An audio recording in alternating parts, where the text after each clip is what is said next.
Africa. Center of the world.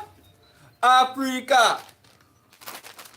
Center of the world. Africa. Center of the world. Africa. You have to be strongest to occupy. Center of the world.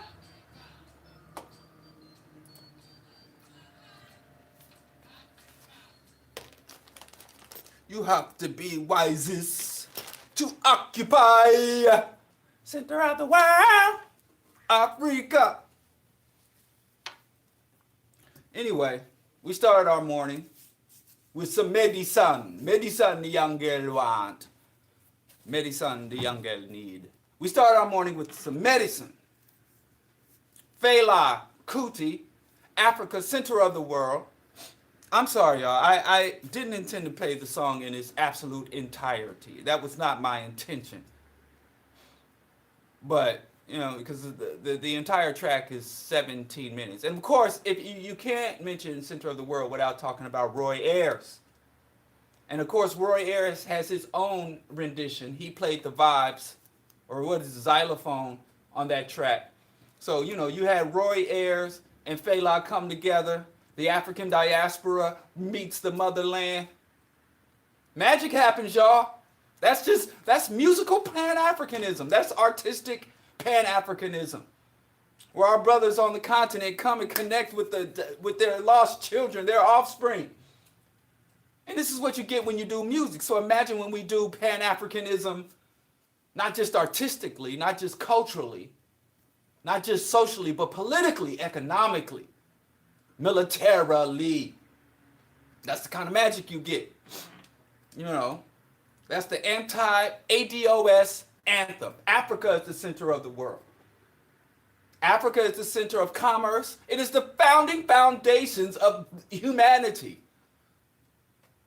of civilization. Yeah, Fela said it. What did he say? Pan-Africanism we need. And how do you know Pan-Africanism is what we need? It's because white folks hate it. Anything white, like Richard Pryor said, I don't want white folks to win nothing. White people are afraid. They don't give a damn about these black militants. They don't give a hot, stinking damn about these black nationalists. You have black nationalists are so old. Black nationalists are collecting Social Security. Farrakhan, I mean, if he put one more dab of conch in his hair, with that old tar black shoeshine dye job he got, he's so old. You live to be 100 years old if you walking around talking about the white man's the devil and Jews are the wicked, and you can talk all that mess you want. The white man don't care. He don't care. You got what's his name? You know, these gun-toting new age militants that are following in behind the alt-right. All these black evangelicals. They're not black evangelicals, but that's their ideology is white right-wing evangelism. Now they claim it's African. Umar is a evangelical. He might as well go join Focus on the Family. That don't scare white folks. Black men running around here with guns. White men got more guns than us and got the same rhetoric. Put the woman back in, make the woman, put the man back at the head of the household. Put the woman back in the kitchen. Make sure she's barefoot and pregnant. No more of this sissy boy stuff. We's men. All that does not scare our oppressors. What mobilizes? What will have the CIA, FBI, BATF, the Alphabet Boys, the NSA? What will have them in your grill, down your throat, banging on you? Pan-Africanism we need. That's what scares our oppressor, and for good reason. And I have to repeat this. I don't know how many more times I got to say this, because people confuse Malcolm. People want to lock Malcolm in one period in history. The most important thing about Malcolm is Malcolm's evolutionary capacity. Malcolm's ability to take in new information and adjust according to greater understanding. Malcolm was evolving.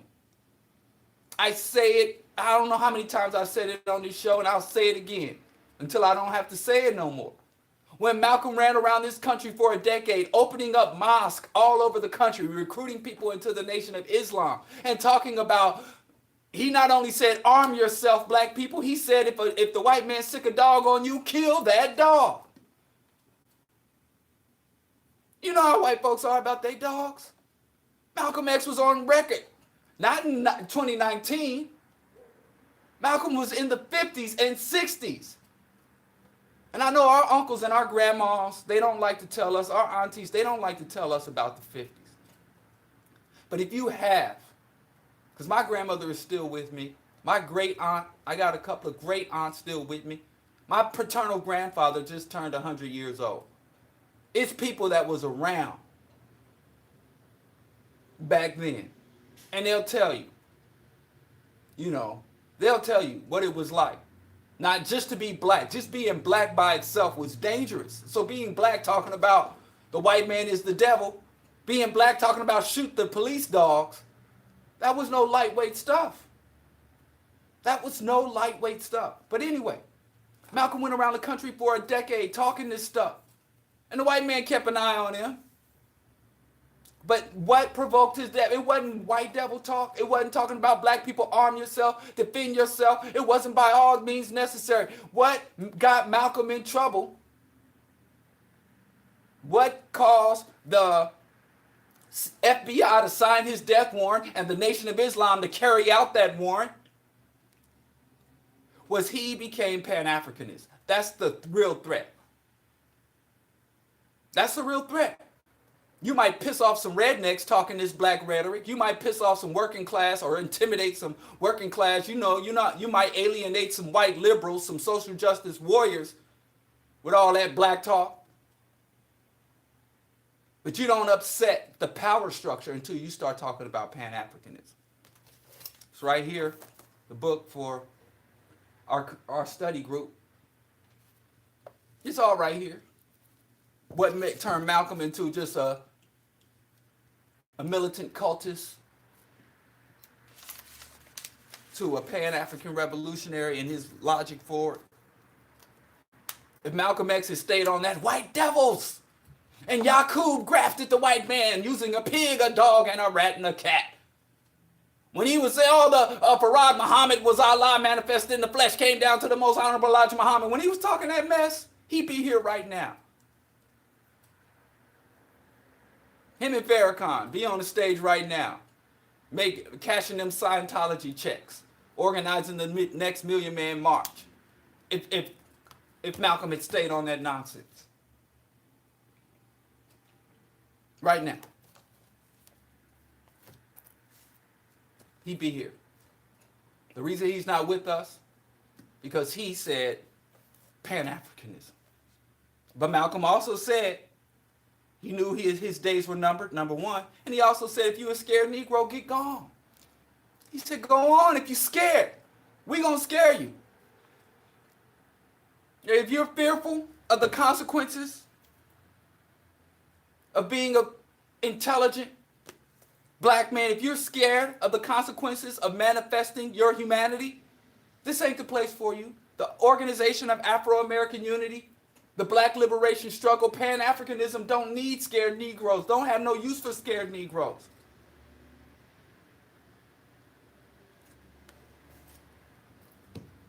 Because this ain't the place for you, and I understand that. So anyway, Pan-Africanism. That's also why Fela met an untimely death. And I understand if you're scared.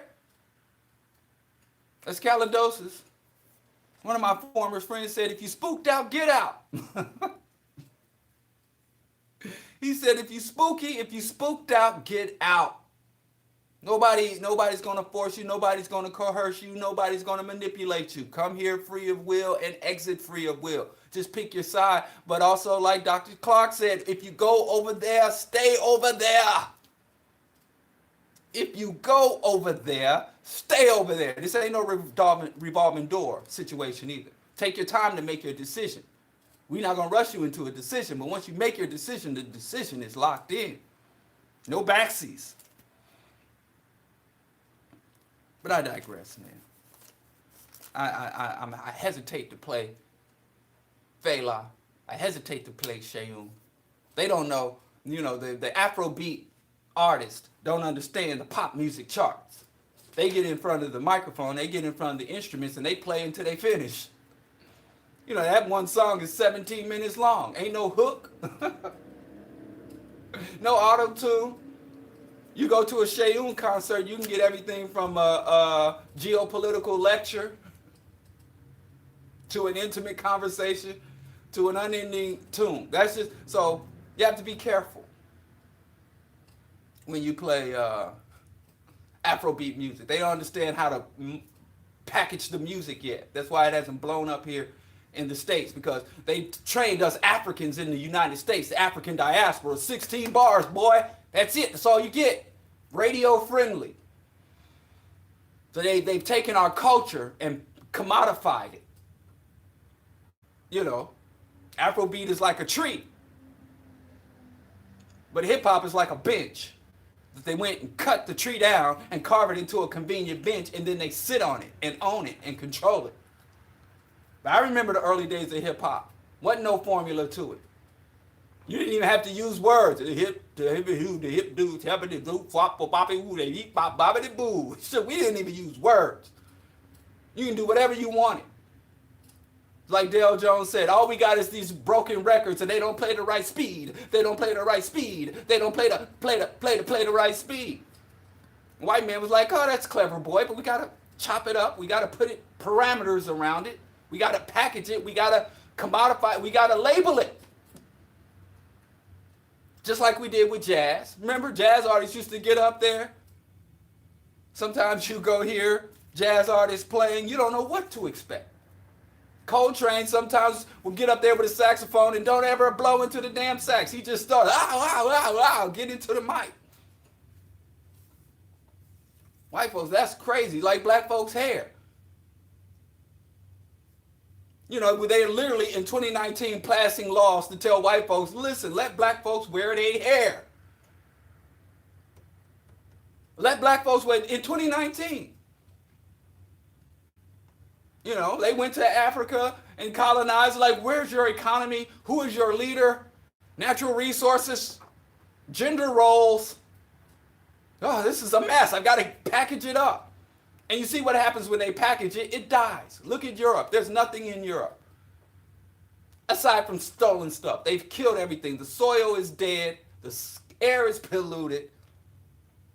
Everything in Europe you value. All the architecture, all the art, everything is stolen. And what isn't stolen, what was there, it's all preserved by stolen fiat, stolen wealth, stolen legacy. So we want to go wild again. We want to be untamed. Even with gods. Europeans came, you have all these gods. And if out of the 50 gods, you don't like the 50 gods, hell, I'm just going to go get a new god. To hell with it. Just throw in a god or no god at all, whatever. Nobody's going to bother you. Nobody's going to force you to bump your head on the floor or say 50 Hail Marys or turn to the east with your ass to the west. Nobody's going to make you do nothing.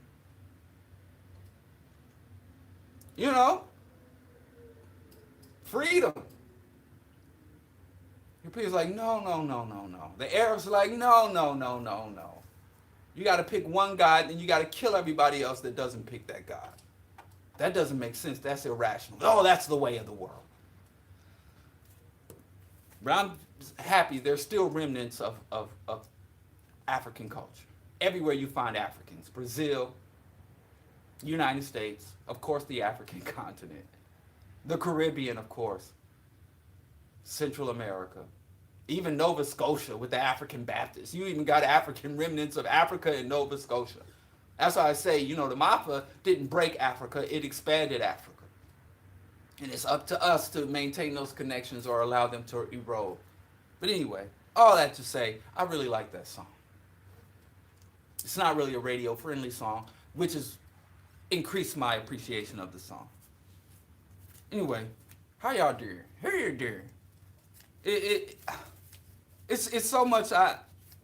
Anyway, Sunday was Malcolm X's birthday.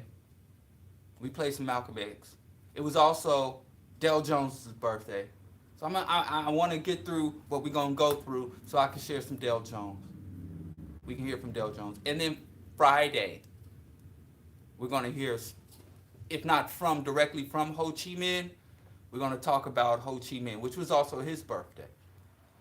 So 3 men I greatly admire. 3 Garveyites, really, or indirectly. Ho Chi Minh was a card-carrying member of the UNIA. Ho Chi Minh was a Garveyite. And you talk to black folks that've been to Vietnam. Believe them Vietnamese, they may not be African, but they show enough black. They melanated people. He said these little, 4-foot tall guys with afros smoking weed out in the open came up to him. I had a homie who went to Vietnam when he was in the military. It's like I got tired of every time I got stationed somewhere, and I think even when he said he went to Eastern Europe and southeast of Europe and black people, he's like, I'm sick. But if you follow Runoko Roshidi, he made a career of going around the world finding black folks. We everywhere. If we just have to, that's what Pan-Africanism is, actualizing that potential. Anyway, we'll hear from Ho Chi Minh, or we'll talk about Ho Chi Minh and the Vietnam and guerrilla warfare and everything he stood for and his experience. So today we want to talk a little bit about Dale Jones, so we want to get to that. But we got some other things we want to talk about before we get there. One thing is this pro-life. There was a big pro-life rally yesterday with all the big celebrities. I have to forgive me. And I wish I wasn't here, but my conditions have brought me here. I don't know, Renee Zellweger, Natalie Portman. Sometimes my wife come to me and say these names like I'm supposed to know. I can't tell, I know the fictional white people better than I know the actual white people. So I don't know who these white people are. Like Larry David, I know him. I like the Larry David show. But anyway, forgive me, white people. But I know a lot of y'all, a lot of prominent white people, a lot of white people that other white people really like, had this big anti-abortion rally. And they said that they were not only going to fight this war to protect reproductive rights, they were going to win this war, and Trump doesn't know what it's going to hit him. And they put out statistics and said even a plurality of Republicans are in favor of the right to choose. So it's this big debate. And it ain't just white folks. Because then anything, I don't care what it is, no matter how stupid it is, anything white folks do, you're going to find a segment, a demographic of Negroes that are going to follow white folks right off the cliff of existence. And I don't care if you got black Mormons. So literally that proves there's nothing white folks won't do. When the moment you white folks, y'all come up with something, you look over your shoulders, there's going to be a herd of colored folks coming to do it with you. I don't know what that impulse is. I don't know what frisbee golf or golf frisbee, what's that thing? Is black folks doing that? No matter what it is. I can't understand that impulse, but it's there. Ask some of your black friends what it is. They won't talk to me. But anyway, so of course, if you got white folks rallying for reproductive rights, you're going to have black folks join in. And you've got rappers. I think his name, Travis Scott, said he's going to donate all of his tour proceeds to Planned Parenthood. Everybody comment, all these A-list celebrities. No, I'm sorry. Let me be honesty in journalism. Travis Scott, who's married to a billionaire. So that's good money for Planned Parenthood. Travis Scott said he's going to donate all of his merch sales from the tour. So if you go to a Travis Scott concert and you get a Travis Scott t-shirt or a Travis Scott whatever else, you're going to get yourself an indirect donation to Planned Parenthood. So everybody's the counter rebellion. Well, actually, the anti-abortion is the rebellion, because the status quo is abortion. So these actually upstarts, these poor, and you notice that all the poorest, most backwards, uneducated states, Alabama, Mississippi, Missouri, the dumbest people, the dumbest, most poorly educated, most impoverished, the largest welfare recipient, the states that send the least amount of tax revenues to DC, but receive the maximum amount of inputs. Ole Miss, the most racist, backwards, uneducated, redneck, cousin humpers, yeehaw, are the ones passing these abortion laws, anti-abortion laws. And I'm sick of the anti-life, pro-choice. It's pro-abortion or anti-abortion. That's it. I mean, we can't say abortion. Y'all scared of the word abortion. That's why I don't understand humanity. But words have power. Let me not pretend that I don't understand. That's why people don't want to say. I had a couple of, deaths in my family. And people would say, they passed away, they've moved on, they've transitioned. I'm like, they died. Why don't y'all want to say the word death?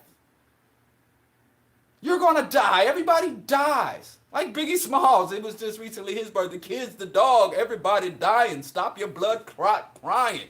The kids, the dogs, everybody dying. Everybody dies. And all these euphemisms, nobody wants to use the words. Language is a very important, powerful tool. I've been debating with evolutionists, anti-evolutionists, people who don't accept the fact, the evidence that humans and all other living beings have evolved. Evolution is a fact. And evolution is just a theory. A theory is a fact. But anyway, they were saying humans are not mere animals because we have the capacity for speech. And speech is communication. But, if we're really going to say who's the superior being based on speech, blue whales have the capacity through ultrasonic radar communications to literally, without any devices, to communicate with whales on the other side of the planet. They could literally naturally communicate all the way around the world, send out distress signals, mating calls. So if we want to stake who's the elect of God based on communication abilities, elephants have that same ultrasonic, sonar communication. They bellow and send vibrations through the ground and can receive messages and communication from other herds through the pads in their feet. You put us in the water, we drown. You put us butt naked in the savannah, we dead.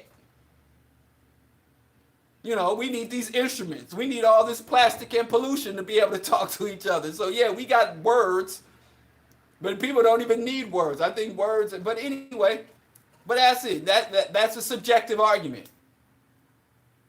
But I do say the fact that we have language is a magnificent evolutionary adaptation. Being able to recognize symbols and have those symbols represent meaning, material meaning.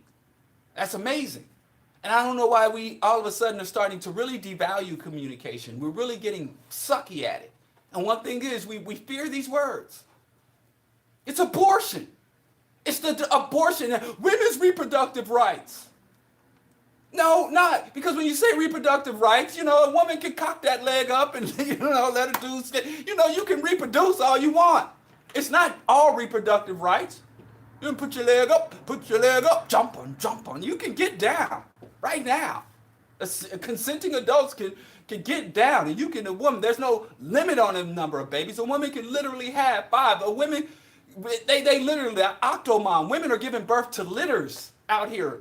You can go into a clinic and get those shots, get embryos implanted. So it's not reproductive rights.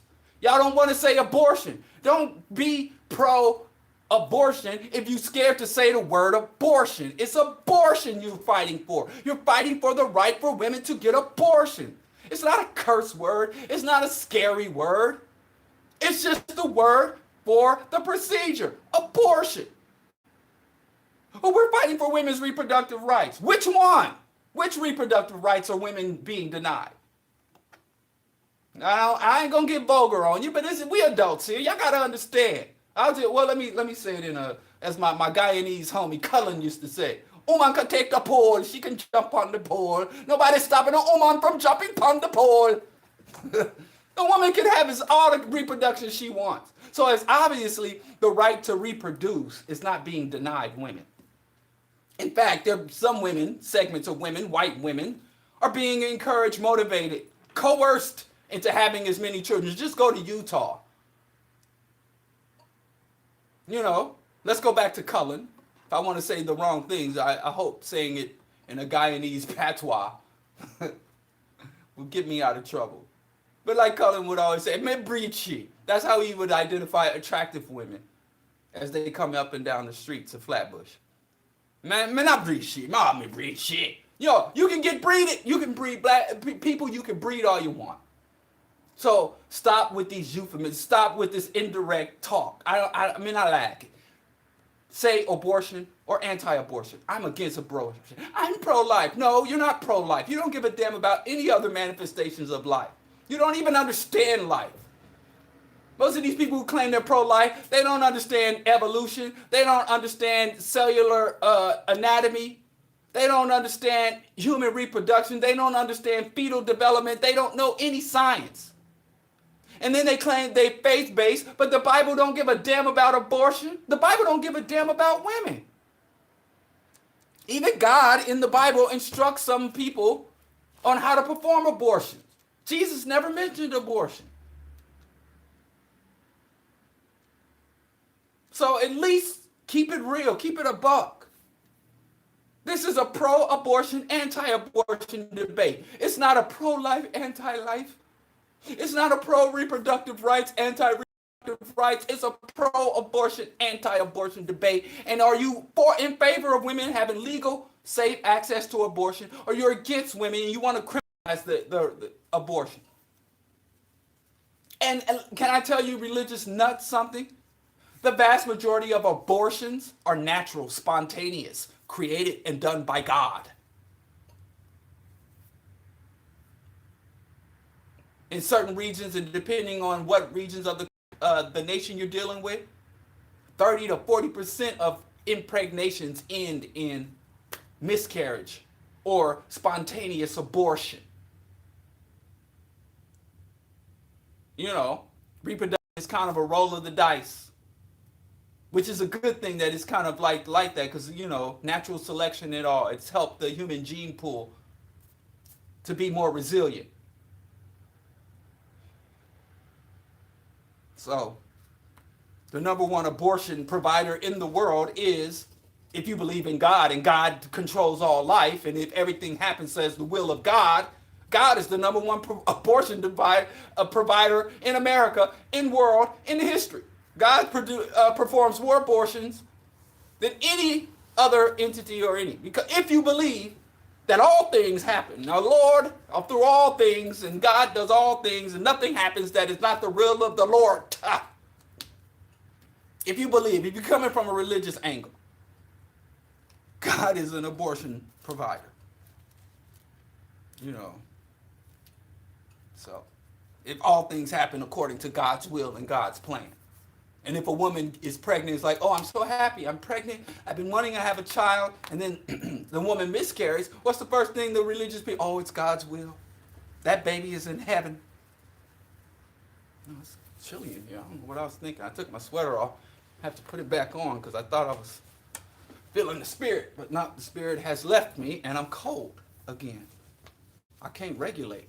Oh, that feels better. Ooh, like a hug. Anyway. But I don't care what side you're on. Of course, y'all know what side I'm on. I had some idiot tell me, how are you Pan-African and pro-abortion? Now, he didn't say pro-abortion. He said pro-choice. But I'm pro-abortion. How dare you? How can you be Pan-African and support abortion? Because many people have gone around. Now, I make fun of Margaret Sanger. She was a racist wench. And I even would call black feminists Sanger disciples to mock them. But in actuality, coming at it from a reasoned analysis. There has been no campaign. Now, there are several campaigns of genocide, but there has never been a campaign of genocide that was predicated on the legal, voluntary access to abortion. That is the most ineffective. That's like the most ineffective form of genocide that you can conceive of. It would be like, would you hire a hitman whose tactic for assassination was allowing people to die of old age? Like, what do you use to kill people? Like, I want to hire this hitman. What method do you use? Do you use a sniper rifle? No. Do you use poison? No, I don't use poison. So how do you take out your targets? I watch them. And I watch them age and get older. And then they get arthritis. They get high blood pressure. Sometimes their cholesterol goes up. And then all of a sudden, they expire. Some people in their 60s, but most of them make it to 70s. You know, a few of them make it to their hundreds even. But I'm the old age assassin. It's like, I'm not paying you. That would happen irregardless. So, the legal, safe, unrestricted access to abortion is a stupid abortion method that no genocider has ever tried to use, because real people that are truly about genocide and not just screaming and hollering genocide, but really study the history and methodology of genocide, will conclude like, anybody that's trying to commit genocide would not use that tactic, because it's just what generally happens when you just allow safe, unfettered, it allows populations to stabilize, but really what abortion really does is give more mobility. Now, forced sterilization, that's been used in the United States.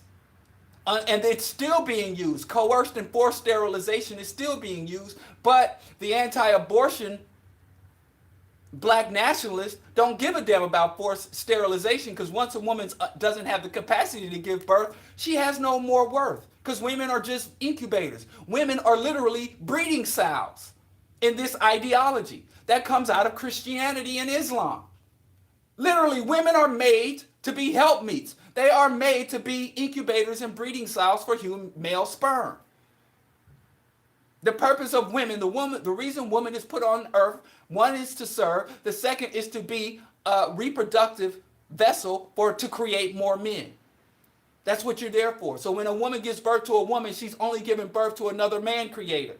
And if you don't believe me, read it. I'm not even interpreting your Bible. That's literally what the Bible, the Quran, and the Torah. Go check it. Go read your own holy books. But anyway, someone said, how can you be Pan-African? Because that's not a tactic of genocide. Even though there are racist abortion providers. Just like there are racist cardiologists, racist oncologists, racist ER doctors, racist family practitioners. Racists are everywhere in every corner of the planet. Guess what? You saying, oh yeah, Planned Parenthood, racist. Yeah, guess where you got some racists also? NFL and NBA, Nike. You tend to be able to overlook the races in the industries that you derive pleasure and joy from and services from. You tend to be able to overlook that racism. But you want to highlight the racism embedded in Planned Parenthood or the reproductive rights movement or abortion rights movement and reproductive health services. Okay, I feel you. But anyway, that's just not an invention. But guess what is a means and method of genocide that is legal? The internationally accepted case of genocide. Depriving people of the bare resources they need to live. And in fact, a lot of these anti-abortionists,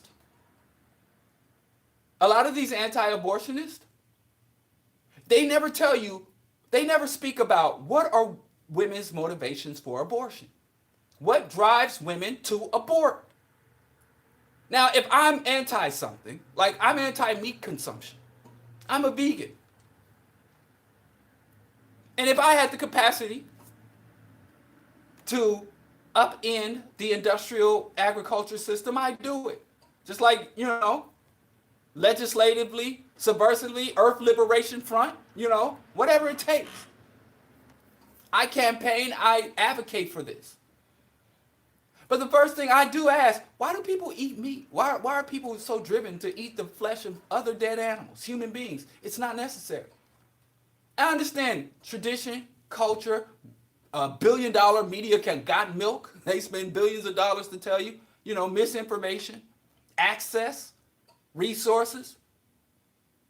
So there's a lot of reasons, but I want to understand what provokes people to do things that I don't think they should do.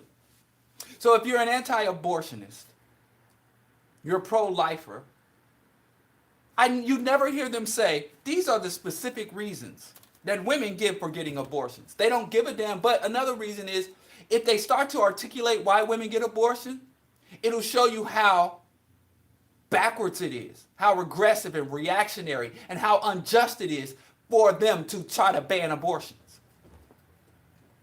So if I go and say, well, I don't like abortions, these women killing babies. Why are they killing babies? Because they're evil.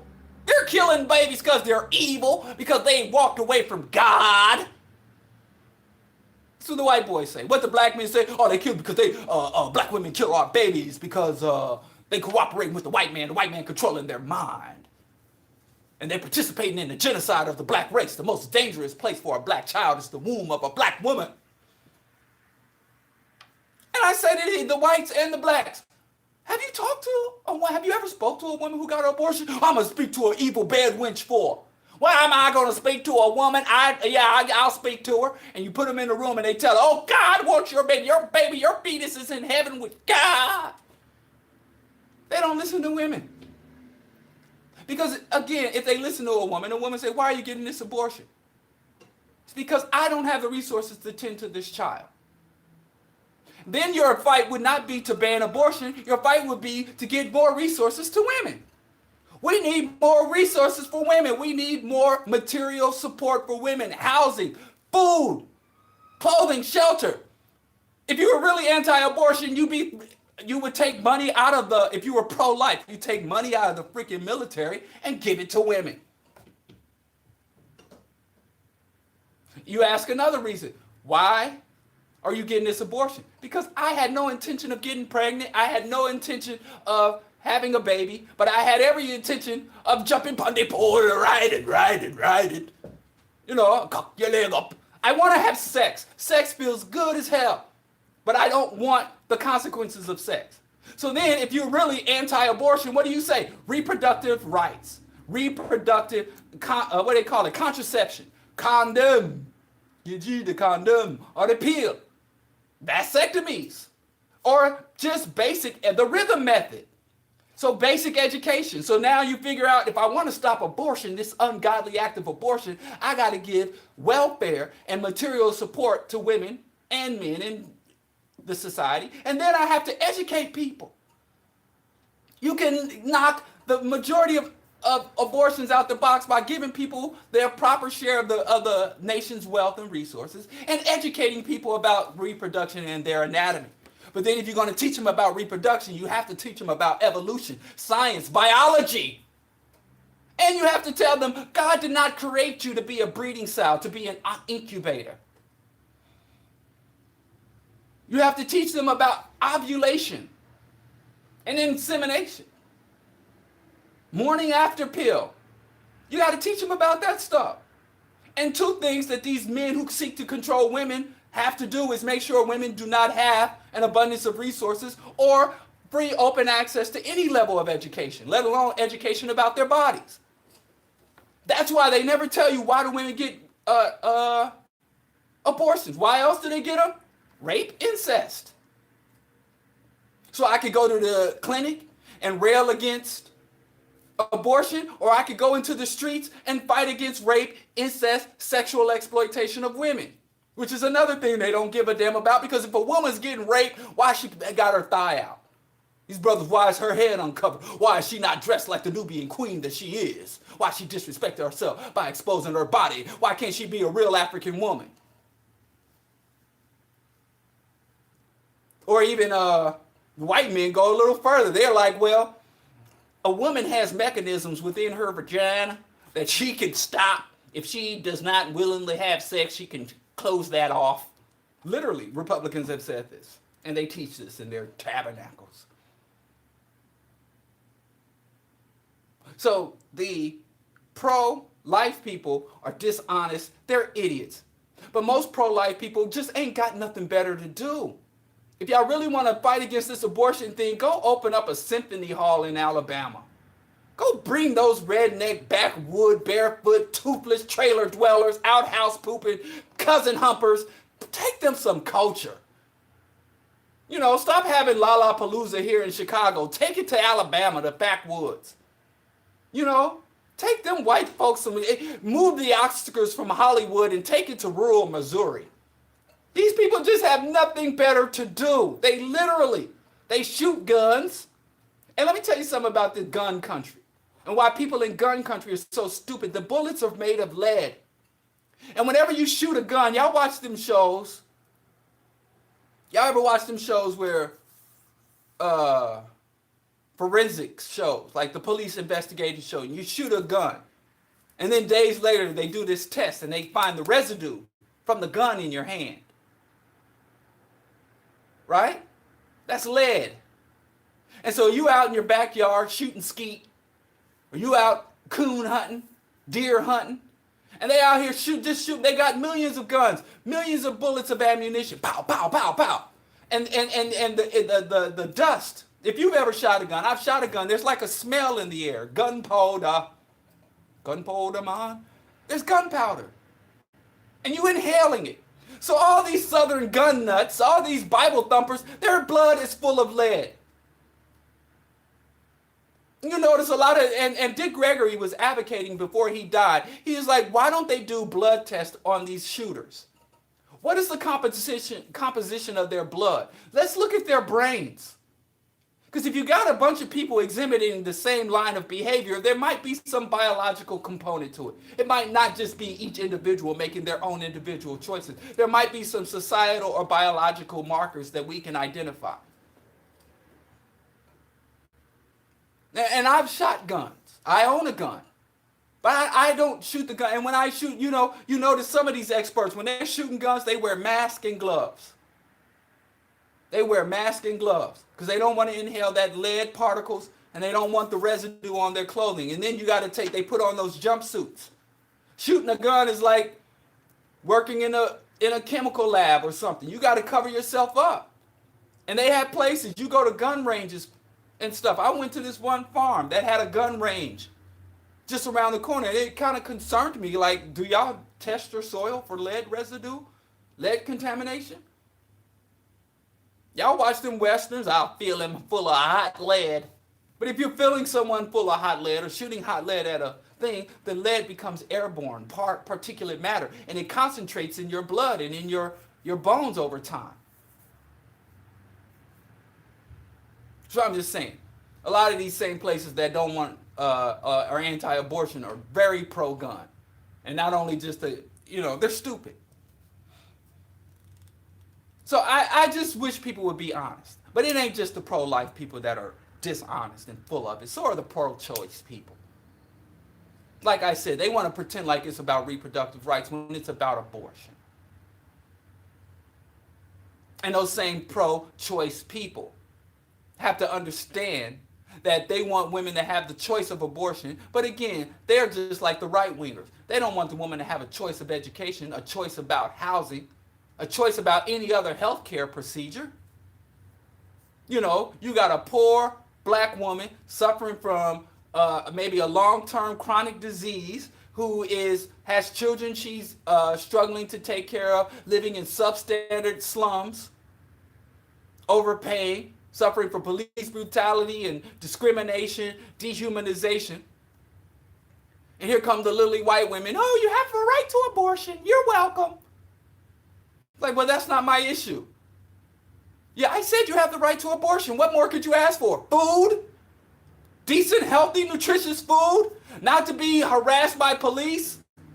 Safety from rape? Oh, like I said, nothing more you can ask for. The right to abortion is all any woman needs. Tra-la-la-la-la.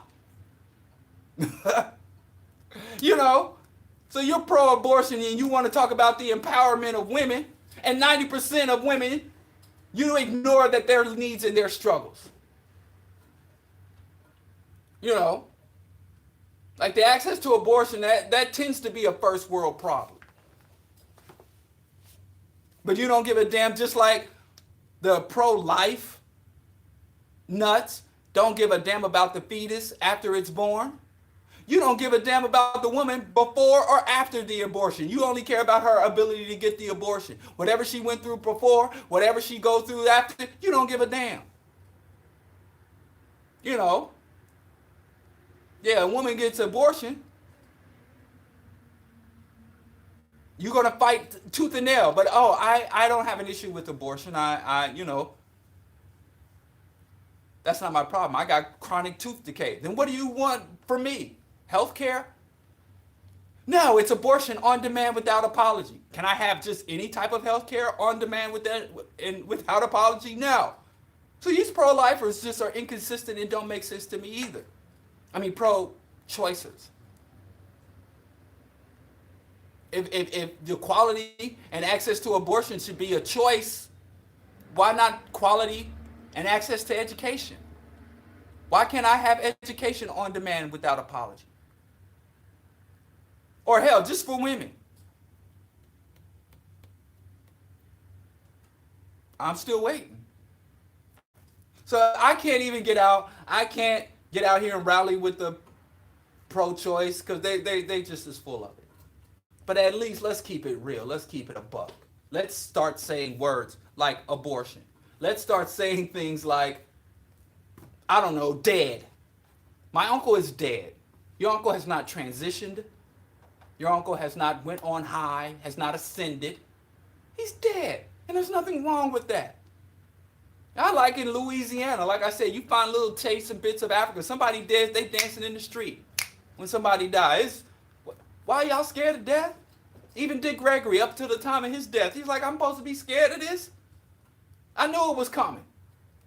If you don't learn nothing else, if you don't accept nothing else, you ain't got to accept that America's the greatest country. You ain't got to accept Jesus Christ as your Lord and Savior. You ain't got to accept nothing. You ain't even got to, they say death and taxes. But Donald Trump don't even pay taxes. So it ain't even death and taxes, just death. One thing, if you're alive, one thing you know is absolutely inevitable, that you will die. And let's start saying the word death. Let's demystify these terms. Let's be a freaking adults, grown folks. But I digress. But again, and then here's another thing about abortion. Abortion is basically saying the woman should not have the power or the capacity to terminate a pregnancy. That's a powerful position. I agree. Women are in a very powerful position. Ancient cultures realized that. They revered it. They feared it. They mystified it. They were like, wow, it was a totem.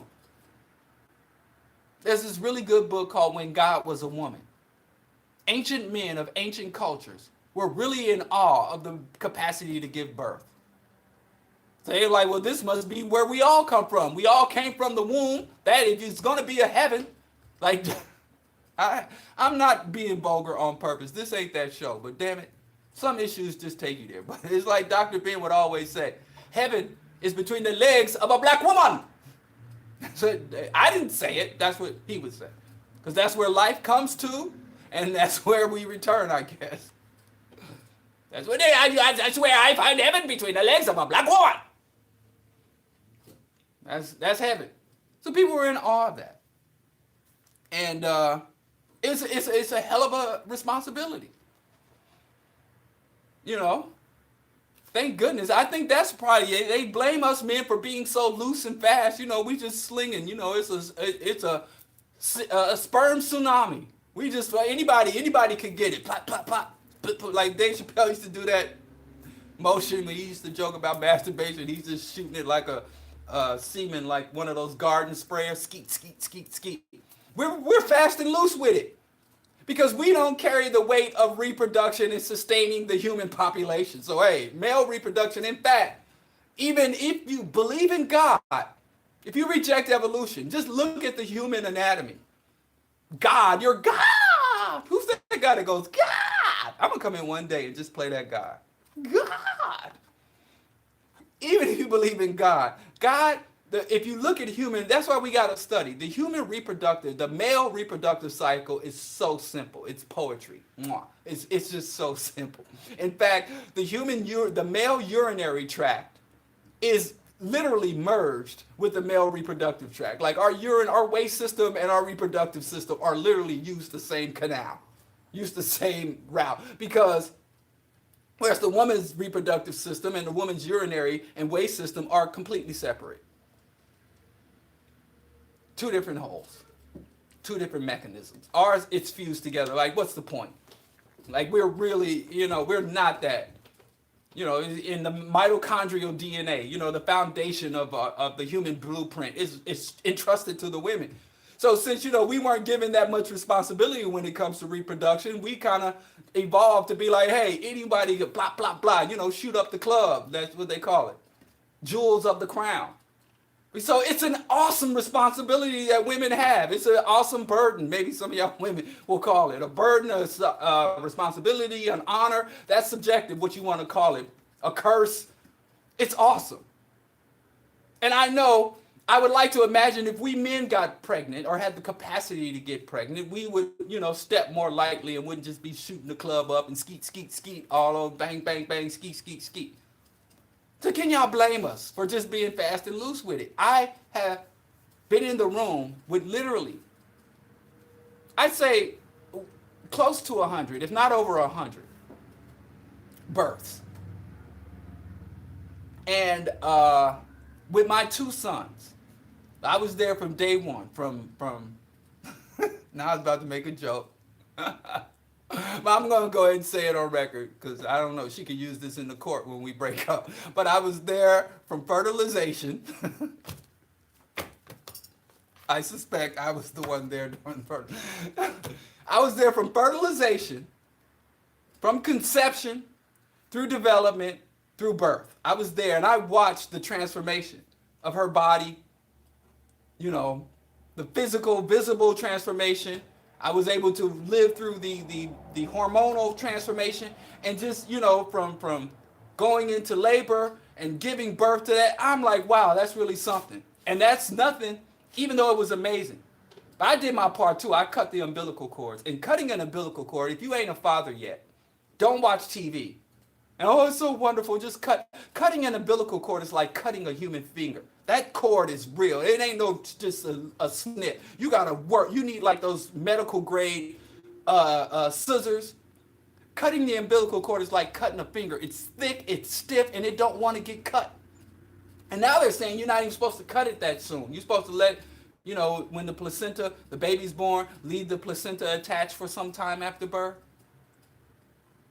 But anyway, that was just, y'all talk about, Dr. Mingo's struggles through childbirth. I struggle too, because I still have flashbacks of cutting that. Like, wow, it won't cut. And the midwife looking at me like, it'll cut. Quit being a punk. And I'm like, it's not. You see me trying to cut this thing. Can I just go hang out with my new baby? Nope. Cut the umbilical cord, punk. So I cut it, and then it's just blood. Anyway, I'm telling young fathers, get ready, because this ain't funny. Prepare yourself. But anyway, I've seen it. And let me tell you, after going through birth, being there, literally holding her hand, we had home births. So it wasn't even that sterile environment where everybody's wearing gauze and it's all impersonal. It was me, my wife, and the midwife. That's it. And we sat there and we brought out that baby. And I'm going to tell you, number one, I wouldn't force that on anybody. Carrying and birthing a child is something you have to be really 100% on board for. It's like, yeah, I'm down to do this.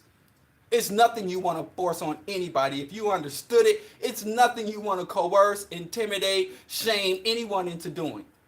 Not only do you have to want to do it, you have to enthusiastically. You can't even be like, yeah, I'm down for whatever. You can't just be down for whatever. You have to be like, I deliberately, consciously desire this. Because it's the kind of thing that is going to do a number. So, it just being there made me like that, And I was what you would call a hotep back then. I believe the man, alpha, I was all of that. I am the man, therefore I should rule, head of household.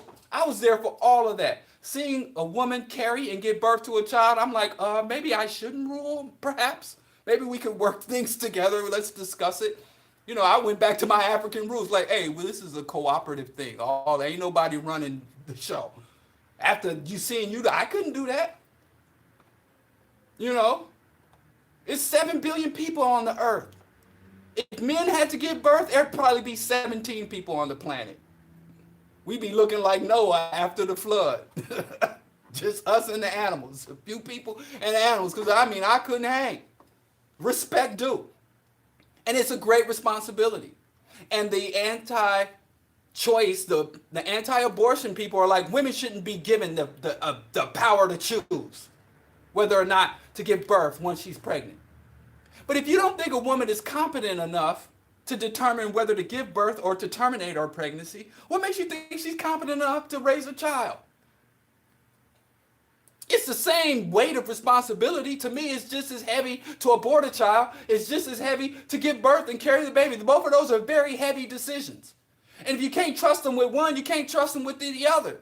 So if you're anti-abortion, you should also be anti-motherhood. Take the babies away. That's what Hitler did. Hitler took the babies away. He outlawed abortion. He took the babies away and gave them over to baby raising farms, baby farms, Hitler Youth. You can go, and he gave them specially trained women who were watched over by men. Because if I can't trust you to either make the determination independently to terminate or give birth, I can't trust you to independently make any decision related to the birth. And you do know that if you look at other nations that have anti-abortion laws in Latin America, some countries in Africa, and most countries in the Middle East that don't allow women to have abortion, they also greatly restrict women's authority and autonomy over their children. Women don't get to say as to how their children will be educated, what their children will learn, and if there is a break between the man and the woman, the child is property of the man. That's what it was before in the United States. Women didn't have control over her own finances. Women didn't have control over her own children. Women didn't have control over the wealth that she brought into a marriage, or the resources, or her own life. Because it's logical. If I can't trust you to say, hey, I'm pregnant, I'm going to terminate, or you can't make that decision, I'm going to make that decision for you. What other bad decisions are women out here making? It's a logical progression. You don't find societies that outlaw abortion and give women full freedom otherwise. Not one society. All societies that outlaw abortion have strict restrictions on women. In every other arena of society. Economics, politics, marriage, sex. Every other aspect and area of human relation. If a woman can't make the basic decision of what comes in or out of her uterus, then all other decisions are under immediate threat. But the pro-choicers don't even understand that. They just want to be able to, I don't know why they're so hard on for abortion. And it really pissed me off, these punks out here talking about black abortion is genocide. When we have evidence, when you can go look at the CDC, they don't even have what's the number one killer of black people, number two killer. But then again, these people are quantity over quality type people. They just think, hey, if the white man's killing us, let's just force our women to birth more babies and pile the bodies up. I'm not going to do anything to obstruct the white man's ability to kill us, except give him more black people to kill. I guess that's the strategy. In fact, if you go to 40K lore, there's this race, the Imperial Guard. And the Imperial Guard is, we will drown our enemies in our blood. So if you join the Imperial Guard, there are literally trillions of people in this military. And they just keep sending bodies. They don't give their soldiers enough armor. They don't give their soldiers adequate weapons. They don't give their soldiers adequate training. And they were like, why would I waste all this money on the equipment, the training, and the weapons if I know you'll be dead within 15 seconds of hitting the battlefield? And so the commissars who run the Imperial Guard are like, we will drown our enemies in our blood. That's literally their war cry. And their solution to any war, any battle, is just to send so many enemies at the billions and billions of soldiers at the enemy that they just run out of ammunition and give up and fight from exhaustion. I guess that's, you can go look it up. It's really some interesting lore. If you're into sci-fi and video games and stuff. But I guess that's Umar's plan. These black men who want to stop black women from having abortions because we need more black people. Fine. You want to have more black people. What infrastructure are you creating to house, to clothe, to protect, to educate, to feed these more black men? Oh, she needs to step up, stop being a gold digger. Wait, what? I mean, abortion is the most anti-gold digger act you can commit. But I don't understand. It's not a logical thing. I think if everybody would just start being honest. Hating on me because I'm honest. Yeah, I trust women. And even if I don't trust the women, some women I don't trust. But I respect evolution. I respect science. I respect reality. And I think that if I would have the capacity to get pregnant, I wish somebody would tell me whether or not I could terminate that pregnancy. I wish, that'd be like trying to, I don't know. I wish a mother would, boy. But anyway, but again, some of the feminists say, which I have to agree, if men could get pregnant and the power relations, everything else remained the same, if men could get pregnant, there'd be abortion clinics on every corner. Abortion would be in the Olympics. Who could perform the fastest number of abortions? It'd be an Olympic sport. It'd be no shame to the game if men could get pregnant. Yeah, it's only about control. But anyway, that's all it boils down to: control and delusion. Anyway, let's move on. Let's talk about the constitutional crisis that we're going through, where this impeachment crisis and Donald Trump and all this mess, because there's something we have to realize, and I'm just going to cut to the chase because I want to play Dale Jones. Let me tell black people something. White people, y'all already know this. And if you're a white person that doesn't already know this, then you're not a white person who's part of the elite power structure, so you're just fodder for the white race. But enjoy whatever the extra money you have to spend at Walmart based on being white. And I guess that's what white privilege has pretty much boiled down to in 2019. I got $80 extra more than a colored boy to spend at Walmart. White power. Because I don't know what else y'all white folks is getting. Y'all all on opiates, y'all homicide, suicide, deranged as hell.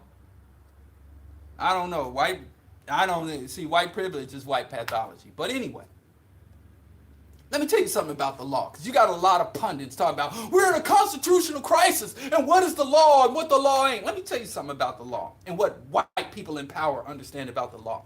The law and this country. The law and the country itself exists to preserve, perpetuate, legitimize white power. And the moment that the law no longer preserves, perpetuate, legitimizes white power, white people don't give a damn about the law. They will flout the law. They will break the law. They will rewrite the law. They will ignore the law. Because the law wasn't put there for justice. The law was not put there for your protection. The law was put there to maintain the status quo. The status quo is whites on top, the white elites on top, a buffer of white folks under that, and a smaller buffer of black folks under that, and then all the rest of the masses of the world. So if the law is no longer, the law was written to preserve the status quo. And over the decades, different groups, women's, the gays, the coloreds, the immigrants, all these other out groups have rallied, mobilized, and religious minorities. There was a time where Catholics and Jews were openly discriminated. All these out groups have went and used the law, have used the Constitution to gain rights and access and mobility and all these other things. And so the white people who made the law, the white Anglo-Saxon Protestants, the WASP, who established the law, like, damn, they're using our own weapons against us. So what are we going to do? Ignore the law. And so that's what's happening. The United States is a republic, which means there is rule of law. I have to hurry up because I ain't got much time for Dale. I might have to go. I stayed on this abortion too long. But anyway, I'm just going to go until the time for Dale, and then we'll pick everything else up Friday. But anyway, that's why they made the law, to preserve white power. The law is not there to protect you. And that's why when y'all even celebrate, oh, we got an anti-lynching law, yay! And then comes out a queer black woman It's the first person in 80 years to be convicted of felony lynching.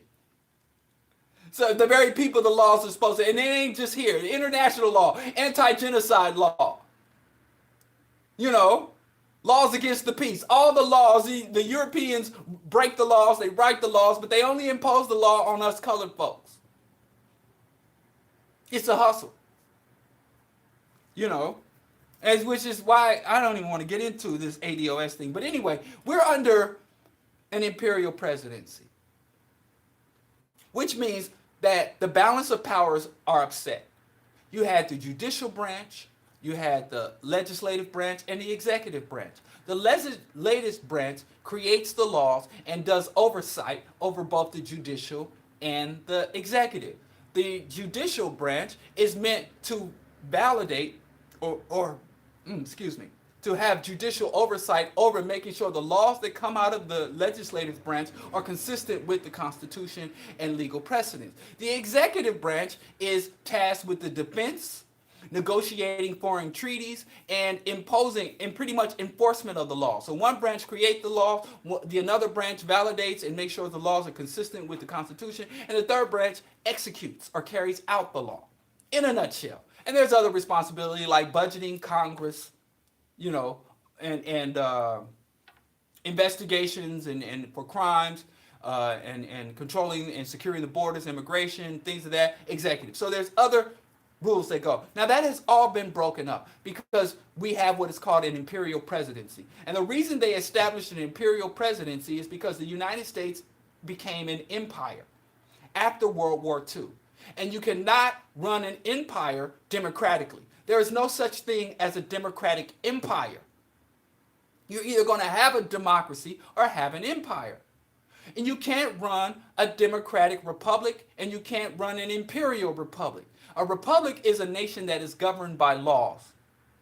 That's what a republic is. To the republic for which it stands. The Constitution is the law of the land. All other laws must be aligned with the Constitution, and within the Constitution are certain inalienable rights granted to all citizens. And not only inalienable rights granted to all citizens, but certain protections granted to refugees, migrants, immigrants, illegal and legal, are all granted certain considerations under the Constitution. Right? And when the government, even if a police officer, an FBI agent, or a politician is found to violate your constitutional rights, that leader, that person in a position of power will have to face the consequences of the law. And that's why even when your state or your local jurisdiction, when your county or your city violates your rights, you can go to the federal government. And that's why a lot of these cops that get off, they murder black people, and they get off, and the local sheriff won't investigate properly, the local prosecutor won't prosecute properly. You get to go to the federal government. And they bring in the feds, and the feds says, no, you can't violate just because they're a resident of your city, you have no right to violate this person's constitutional rights. And so they go to the feds, and the feds will come in and give a federal conclusion that contradicts the local jurisdiction. That's how it all works, right?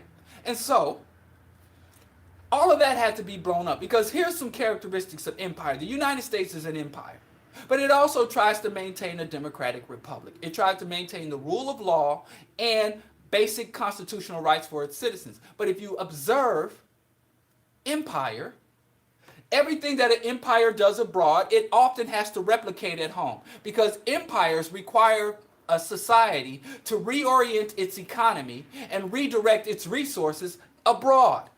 So what happens is the United States will go to Africa, steal Africa's resources. And when you go steal something from people, if you don't believe me, go into your cousin's room and take something of theirs, take their game controller or steal their package of weed. When you steal from human beings, they get aggressive. They get very aggressive. Even my son, my older son, is 6'4". He's 3 times the height of my younger son. But if my older son walks into my younger son's room and takes his Legos and walks out, my younger son is going to bang on him. Even though he can't whoop his older brother, I have to tell him all the time, if you got a problem with your brother, come to me. Let me deal with it. Stop getting yourself punched. Don't step to your brother like that. But it's human nature, even if it's a losing battle. Humans have a tendency, when you bogart and take their stuff, they're going to fight you. When you come into their space and occupy their space, they're going to fight you. So the United States goes to Africa and steals resources as an empire, just like the British and the French and the Germans and the Spaniards and the Portuguese and all these other Europeans. The Italians sucked at colonialism. The Italians really sucked at it, but they tried their darndest. Bless their little stinking hearts. So you have all these, the same thing. They go abroad and steal people's stuff, and they go abroad and occupy people's land. In India, Central and Latin America, the settler colonies or the traditional colonies. And the people start to resist. So what happens is they go over there and steal from those people. But then you repatriate those stolen resources back to your country. And what happens? The people start to fight you. So what do? You have to take those stolen resources and reinvest those stolen resources into subduing the population. So you have to take resources that you stole from the foreign lands, brought back to your country, and then mobilize those resources that you stole that are in your country and send them back by means of the military, by means of $1 million bunker buster bombs, back to that country. And so the infrastructure of the empire starts to get what they call hollowed out. Because the empire also has to not only occupy and invade foreign lands, it has to constantly expand and move into new territory. By nature, it's a cancerous system. If an empire stagnates, an empire dies. Or more likely, it'll be killed. So if I subdue this population, the neighboring population is going to get stirred up. So then I have to subdue the neighboring population. So if I go into Afghanistan, I got to go to Iraq. And if I go to Iraq, I have to go into Pakistan. And if I go into Pakistan, I got to go into India. And if I go into India, I got to double back and go back over retrace my steps. And now they're going at Iran. And they trying to pick a fight with Iran. Then they had to destabilize Libya. And then they had to go into Egypt and subdue the Arab Spring when they tried to set up an Egypt democracy. And then they had to redouble down on that and put in a new military dictatorship in Egypt. And it don't stop. It doesn't stop. And so there's no money for bridges. There's no money for schools. There's no money for nothing except to pay off the tuition of upper middle class black kids while the masses of black people still struggle in poverty. But that's another. There's no money for nothing of substance for the masses of the people. So the people in the country of the empire who say, yes, I think it's really nice. I get iPhones. It's really cool to have iPhones and all of these gadgets. But I don't have any control over my government. I don't have any of the Maslow's higher needs of self-actualization, self-improvement. All I have is these damn gadgets. And yeah, I can only look at so much porn and play so many Angry Birds before I start to think. My mind starts to go to other things. And so what happens is when the empire starts to hollow itself out to maintain itself, then the citizens start to rise up. The citizens starts to become discontent. The citizens either become right-wing nuts marching in the street talking about Jews will not replace us, or they become left-wing reactionaries talking about my life matters, hands up, don't shoot. But the citizens start to stir. So the same tactics and strategies that you use to subdue the subjects of your empire, you have to start to subdue your citizens. And you can't do that lawfully, because the citizens have rights. So you have to call them your own citizens. You start labeling them terrorists, so that you don't have to go through all the trouble of habeas corpus and all that other, time-consuming, resource-consuming stuff. And it's very messy in a democracy. And then some of those citizens might send progressive politicians to Congress. So you have to demobilize. You notice, right now, the Senate in 2019 has more women in the Senate than any other time in U.S. history. The Congress, the lower house, the House of Lords is the Senate. The lower house, the House of Commons, they have more, quote unquote, people of color, women of color, religious and ethnic minorities. They got more gay people in the Congress. And so now that the Congress is starting to look more like America, what's happening to Congress? It's saying, screw Congress. Screw your subpoenas. Screw your oversight authority, because the blacker and more female and the gayer you become, the more Muslim or secular you become, the more unlike the power structure, white, Christian, male you become, the less power you're going to have. We're going to ignore you. And so now the Supreme Court and the executive branch are the whitest. But if you get more women, if you get more minorities on the Supreme Court, guess what's going to happen? They're going to just be the president. And then if you get a truly progressive president in there, then hell, the whole government can get it. So the reason why you're seeing this so-called constitutional crisis with Steve Mnuchin, the Treasury Secretary, ignoring subpoenas, Don McGahn got a subpoena and is open contempt of Congress, you know, and William Barr, the Attorney General, is putting his middle finger up in Congress, even though they make the laws he is obligated to enforce. The reason you have what they're calling a constitutional crisis is because white people are like, well, if the Congress is not going to be an institution of white power, then we don't respect the power of Congress, because it's never been about justice and freedom for all. It's never been about the rule of law. And even they'll take the Constitution and wipe their behinds with it if the Constitution is no longer an effective tool for white power. It's about white power. And it's not even for all white power, because white people will send, and that's another thing I was about to say with the ADOS. White people are robbing their own children of a future, but they're going to pay you off and give you economic justice. That's a whole nother question. Anyway, we're going to have some Del Jones, Bro Diallo Show, Q4 Radio, AM 1680. Please, if you're watching this on YouTube, why aren't you subscribing? You know how they do. So in order to sustain the show, subscribe to my YouTube, go to Patreon, become a Patreon supporter. What else can you do? And definitely continue to tune in to Q4 Radio, AM 1680. Tune in app. You know, some of the show is on, I go Facebook Live, YouTube Live, but if you want the bulk of the show, you want to go listen. If you're in Chicago, to the AM 1680. If you're not in Chicago, go to the TuneIn app, iTunes Radio, Q4 Radio. That way you get my show in its absolute entirety. I can't do the entire show in entirety on YouTube and Facebook because they be hounding me about copyright and all that other capitalist jargon that I don't understand. But anyway, I'll be back Friday morning. We're going to continue this discussion. We're going to continue to talk about the so-called constitutional crisis and the Imperial Presidency. And I'm going to tell y'all how y'all played yourself because y'all let Obama get away with being an imperialist. Y'all let Obama get away with countless numbers of crime, countless numbers of violations of international law because y'all liked Obama. Y'all didn't care. But guess what? That same thing for you white people who love Trump. Guess what happens when a colored boy or even a woman, okay, heaven forbid, a woman becomes president? She's going to have the same imperial power. So you fight against the people you like because you have the understanding that one day somebody you don't like is going to get in that position. So y'all could have stopped this. Y'all could have stopped Trump when Obama was in office. But y'all loved Obama breaking international law. Y'all love Obama flouting his power and being an imperialist. And Obama adopted the imperial presidency from Bush. And y'all were mad at Bush for being an imperialist. Y'all were mad at Bush for breaking international law, ignoring the Constitution, and bucking Congress. Y'all was mad at Bush, but then when Trump did it, y'all cheered. Y'all went, oh, poor Obama, they just doing it because he's racist. Because they're racist. So everybody, every 4 to 8 years, everybody either loves or hates the imperial presidency.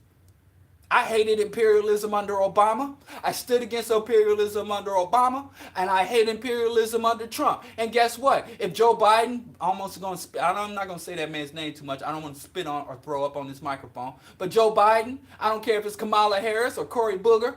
I don't care who it is. Imperialism is imperialism is imperialism. I don't care if you sing Al Green or you serving football teams Big Macs. But you got to fight against the people you like or you shouldn't like. I don't know what y'all like about Obama. Y'all some suckers, man. Anyway, I got to go. Let's hear from Nana Kunti. Brother Del Jones. Happy birthday, Del Jones. Miss you. But anyway, let's hear some Del Jones. Aim is delivered to us.